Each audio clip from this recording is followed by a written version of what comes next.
तीन वृक्ष, तीन पशु, तीन पक्षी और तीन जलचर पितरों के तुल्य होते हैं। बहुत ध्यान देना शिव महापुराण की इस पितृ शांति शिव महापुराण को जो आप सुन रहे हो नैमिषारण्य से, बहुत ध्यान से सुनो। पितृ दोष है, इसके लक्षण क्या है? घर में अशांति होना, घर में 4-5 लोग रह रहे हैं, जरा जरा सी बात में क्लेश हो, समझ लो पितृदोष है। पितृदोष 1 रुपया कमा कर लाओ, 1.25 रुपए खर्च हो, खूब पैसा आए हाथ में दिखे ही नहीं, समझ लेना पितृदोष। 4 दिन दुकान अच्छी चले, बाकी के समय बैठना पड़े, समझ लेना पितृदोष।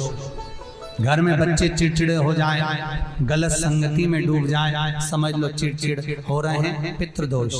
घर के बच्चे माता पिता का आदर ना करें, सम्मान ना करें, तेज आवाज में बात करें, समझ लो पितृदोष।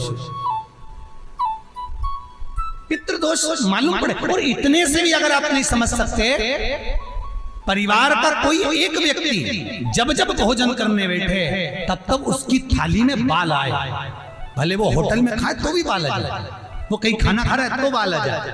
8-15 दिन में, 4 दिन में, 3 दिन में, 2 दिन में, 6 दिन में आपकी थाली के भोजन में अगर बाल निकल रहा है, केश निकल रहा है, समझ लेना कि पितृ आपसे कुछ मांग रहे हैं, पितृ आपसे कुछ चाहते हैं। क्योंकि पितृ बोलते नहीं आता, केवल घर का व्यक्ति जब भोजन करने बैठेगा, सब अच्छे से बनाया, सब अच्छे से करा, फिर भी थाली में अगर बाल निकल रहा है। और कोई व्यक्ति ऐसा होता है जिसकी थाली में बार बार बाल आता है, वो कितने ही केले, पत्नी को भी कह दिया, परिवार को भी कह दिया, तो भी वो होटल में खाएगा तो बाल आ जाएगा, अचानक आ जाएगा, भले पानी पिएगा तो आ जाएगा, कुछ खाएगा तो बाल आएगा। 8 दिन में, 15 दिन में, 6 दिन में उसके भोजन में बाल आएगा ही आएगा। समझ लो पितृ कुछ कहना चाहता, पितृ कुछ बताना चाहता, कुछ वर्णन करना चाहता। घर में अगर आप उससे भी नहीं समझ सकते तो घर में बैठे बैठे एकदम गंध आने लगे। 8 दिन में, 4 दिन में, 6 दिन में, ना जाने कौन सी गंध की बदबू सी आ रही, कोई गंध आ रही, कोई सुगंध सी आ रही, कोई गंध सी आ रही, समझ लो पितृ की छाया पड़ रही है, पितृ कुछ मांग रहा है। 8 दिन में, 15 दिन में कोई भी अगर आपको नहीं आएगा तो कोई दूसरा कहेगा आज घर में ऐसी गंध क्यों आ रही है, कोई आकर कह देगा गंध क्यों आ रही है, उसका मतलब है पितृ आपसे कुछ मांग रहा है, कुछ कहना चाहता है, कुछ मत करो। अगर ज्यादा लगता है कि हमारे घर में पितृदोष है, पैसे नहीं आ रहे, लक्ष्मी नहीं टिक रही, पीपल के पत्ते पर श्राद्ध पक्ष की एकादशी के दिन और द्वादशी के दिन पीपल के पत्ते पर शहद की 7 बिंदियां लगा दीजिए, उसी पर चंदन लगा दीजिए, 7 आखे चावल, सफेद चावल उस पर रख दीजिए, एक जौ, थोड़ी थोड़ी काली तिल उस पर रख दीजिए।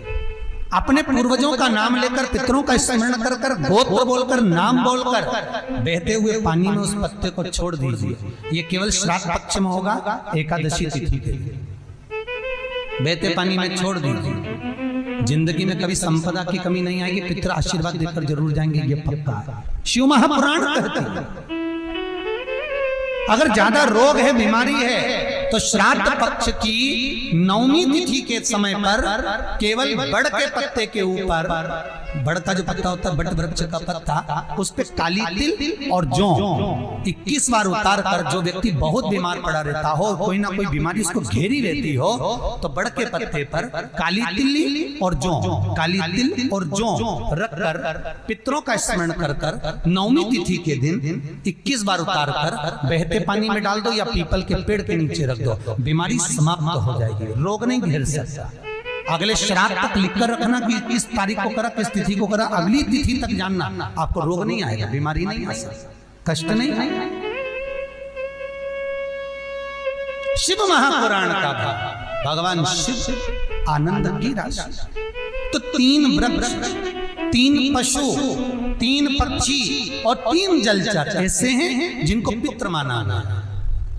तो 3 वृक्ष कौन कौन से हैं? शास्त्र कहता है पहला पीपल, दूसरा बरगद बड़ और तीसरा बेलपत्र। इन 3 वृक्ष के नीचे श्राद्ध पक्ष में पितरों का निवास हो जाता है। इन 3 वृक्षों के नीचे 3 वृक्ष पितरों के तुल्य हैं।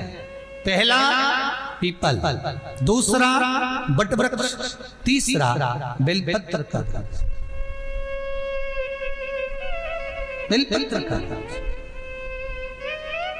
कभी अनायास श्राद्ध पक्ष में आप कुछ भी ना कर पाए, कुछ भी ना कर सकते हो, तो एक पत्ते के ऊपर कोई सा भी पत्ता ले लो, चाहे पान का ले लो, कोई पीपल का ले लो, कोई भी पत्ते के ऊपर एक पुड़ी, थोड़ा मीठा थोड़ा नमकीन रखकर अपनी कामना कर कर अपने पूर्वजों के लिए इन 3 वृक्ष के नीचे 16 श्राद्ध में किसी भी एक दिन आपको भोजन को रखकर आ जाइए। अपनी कामना कर कर सुख का अनुभव होगा, पितरों को शांति मिलेगी।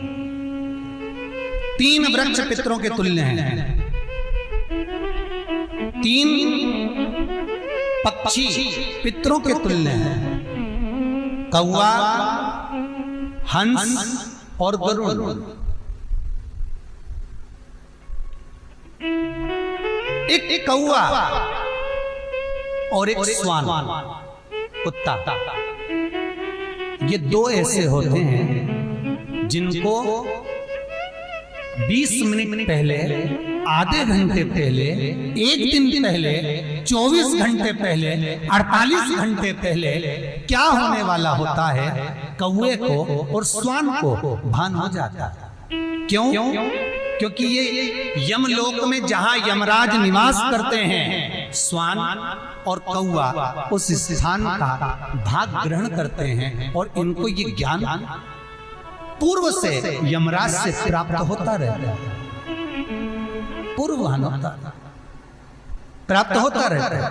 एक कौवा, एक स्वान, कोई घटना घटने वाली होती है तो कुत्ता रोने लगता है, कोई घटना घटने वाली होती है तो कौवा आकर बैठ जाता है, कोई आ रहा है तो कौवा आएगा, कोई भाव सूचक है तो कौवा आकर बैठेगा। दरवाजे पर कैसे, उसका भी भान है, अटारी पर कौवा कहाँ बैठा है, दरवाजे पर कौवा कहाँ बैठा है, किस स्थान पर कौवा विराजमान है, उसका भी भाव हमारे शास्त्र में वर्णन है। 3 पक्षी, 3 वृक्ष पितरों के तुल्य हैं। पक्षियों में कौवा, हंस और गरुड़ ये पितरों के तुल्य हैं, जो अधोगति में मर जाते हैं, जिनको पिंड नहीं मिलता, तर्पण नहीं होता, ब्राह्मण का भोज नहीं मिल पाता, जो मर जाते हैं, जिनका अंतिम संस्कार तक नहीं होता, जिनकी गति बिगड़ जाती है, ऐसे जीव कौवे के अंश में प्रकट होते हैं, जो पूर्ण फल लेकर जाते हैं। पितृलोक में जगह नहीं होती, बैकुंठ में जगह नहीं होती, कहीं अगर जगह नहीं है देवलोक में तो इनको कौवे के अंश में, गरुड़ के अंश में या हंस के अंश में डाल दिया जाता है। महाराज फिर अगला वर्णन किया, 3 पशु, कुत्ता, गाय और हाथी ये पितरों के तुल्य होते हैं। शिव महापुराण की कथा कहती है अगर श्राद्ध पक्ष में गया नहीं जा सकते तो गाय के मुख में गयासुर ने वर दिया था कि गाय के मुख में अगर कोई गया नहीं आ पाएगा तो गयासुर 16 दिन गाय के मुख में निवास करेगा। और गाय के मुख में श्राद्ध के समय पर अगर कोई रोटी देगा, श्राद्ध के समय पर जो भाग देगा उसको गया जी में पिंड करने का पुण्य फल प्राप्त होगा। ये गयासुर का वर गौ माता के लिए था। तो गाय के मुख में 16 दिन तक गया क्षेत्र का पिंड का भाग प्राप्त होगा। कुत्ता, गाय और हाथी। स्वान को रोटी क्यों देते हैं? क्योंकि स्वान पितरों को अपना भाग प्रदान कर देता है। स्वान भगता नहीं है, चुका देता। फिर 3 जलचर है महाराज जो पितरों के तुल्य हैं, मछली, कछुआ और नाग। पिंड जो बनाया जाता है वो पानी में दिया जाता है, मछली जिसको पाती है वो पितरों को प्राप्त होता है। कछुआ श्रावण के इस 16 श्राद्ध के अंतर्गत कछुआ यदि आपके दिए हुए भाग को पा लेता है तो वो जीव उसी समय पर तर जाता है। और महाराज नाग वो